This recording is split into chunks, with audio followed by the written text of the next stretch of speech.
Hello दोस्तों, मैं विनय कुमार आपका बहुत बहुत स्वागत करता हूं यूपीएससी परीक्षा ऑनलाइन क्लासेस में।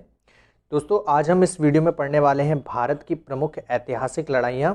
और इन लड़ाइयों में मैं आज आपको बताने वाला हूं सल्तनत काल और मुग़ल काल की जो भी लड़ाइयाँ थीं, ठीक है, भारतीय इतिहास में सल्तनत और मुग़ल काल की उन सभी लड़ाइयों को आज मैं आपको इस वीडियो में कंप्लीट कराने वाला हूँ। और सभी ये जो वीडियो हैं ये मेरी एनटीपीसी, ठीक है, एग्ज़ाम जो रेलवे का अभी इसकी डेट आ चुकी है, ठीक है, 28 दिसंबर से, इसके लिए सभी इंपॉर्टेंट आपको मैं वीडियोस दे रहा हूँ। आप प्लीज़ वीडियो को देखिए, आपको यहाँ से काफ़ी ज़्यादा क्वेश्चंस मिलेंगे, ठीक है। तो सबसे पहले देखिए, देखते हैं तराइन की पहली लड़ाई। तराइन का प्रथम युद्ध कब हुआ है? 1191 में हुआ ये है, मोहम्मद गौरी और पृथ्वीराज चौहान के बीच में, ठीक है। पृथ्वीराज चौहान को पृथ्वीराज तृतीय भी कहते हैं, ठीक है। इस युद्ध में पृथ्वीराज चौहान विजयी हो जाते हैं, ठीक है।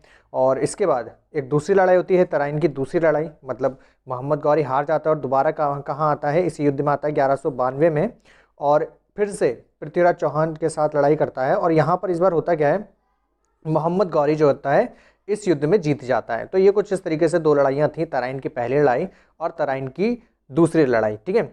अच्छा, इसके बाद एक तराइन की तीसरी लड़ाई भी होती है, ठीक है। वो मैं आपको इस वीडियो में तो नहीं बताऊंगा, फिलहाल मैंने आपको युद्ध वाली वीडियो पहले ही से अपलोड कर रखी है मेरे चैनल पे, उस पर आप जाके देख सकते हैं, ठीक है। यहाँ हम केवल इंपॉर्टेंट लड़ाइयों की बात कर रहे हैं, ठीक है। इसके बाद देखिए, अगला है हमारा यहाँ पर चंदावर का युद्ध, ठीक है। चंदावर का युद्ध 1194 में लड़ा गया है मोहम्मद गौरी और जयचंद के बीच में। तो यहाँ पर देखिए, मोहम्मद गौरी द्वारा 3 लड़ाइयाँ लड़ी गई। एक पहली तराइन की पहली लड़ाई, फिर दूसरी लड़ाई थी तराइन की दूसरी लड़ाई, और फिर थी चंदावर की लड़ाई, ठीक है। तो मोहम्मद गौरी के द्वारा 3 लड़ाइयाँ लड़ी गई हैं भारत में, और जिसमें से ये पहली लड़ाई में क्या होता है, हार जाता है और बाकी की 2 जीत लेता है, ठीक है। इसके बाद है हमारा पानीपत का प्रथम युद्ध। पानीपत के प्रथम युद्ध को देखिए कब हुआ, ये 1526 में हुआ है, और बाबर, ठीक है, बाबर के साथ इब्राहिम लोदी की यहाँ पर लड़ाई होती है, और यहाँ पर इब्राहिम लोदी क्या होता है, हार जाता है, ठीक है। अच्छा, अब यहाँ पर देखिए बाबर की बात कर रहे हैं, बाबर आ गया, और बाबर ने क्या करी थी, मुगल वंश की स्थापना की थी, ठीक है। इसको भी आप याद कर लीजिए, मुगल वंश की यहाँ से नींव पड़ जाती है और पूरी दिल्ली सल्तनत का क्या हो जाता है, अंत हो जाता है। इसके बाद देखिए पानीपत का क्या होता है, प्रथम युद्ध होता है।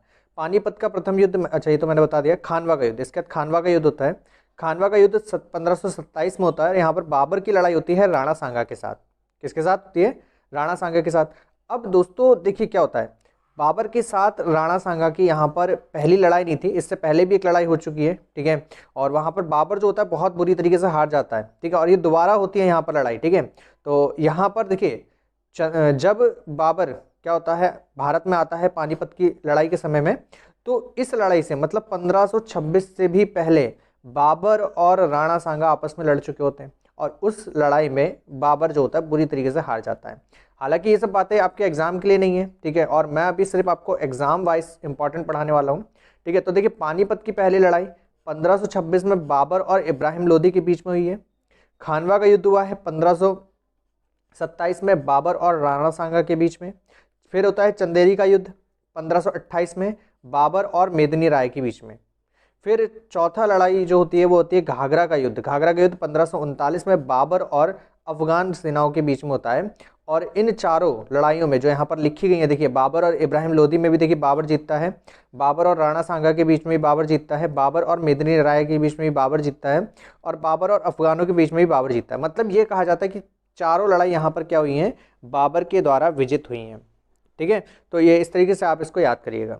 फिर चौसा का युद्ध है, देखिए 1539 में हुआ है, और यहाँ पर हुमायूं ने क्या कर दिया है, शेरशाह सूरी के साथ लड़ाई की है, और इस युद्ध में हुमायूं हार जाता है।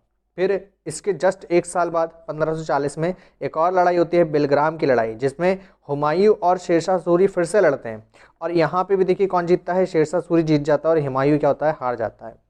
तो यहाँ पर 2 लड़ाइयाँ हुमायूं ने लड़ी हैं, और दोनों क्या होते हैं, ये हार जाता है, ठीक।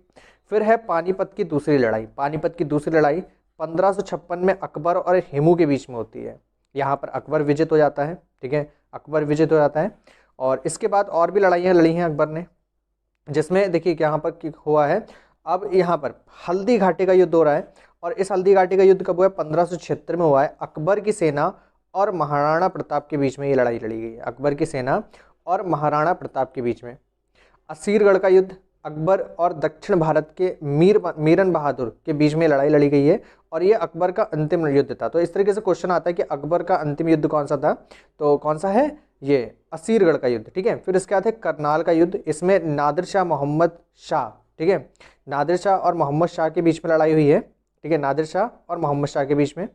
फिर इसके बाद है प्लासी का युद्ध, प्लासी का युद्ध अंग्रेज और सिराजुद्दौला के बीच में हुआ, यहाँ पर अंग्रेज जीत जाते हैं। ठीक है, इसके बाद हमारा यहाँ पर अगला जो युद्ध होता है वो है पानीपत का तीसरा युद्ध। ठीक है, और इम्पॉर्टेंट है ये पानीपत का तीसरा युद्ध।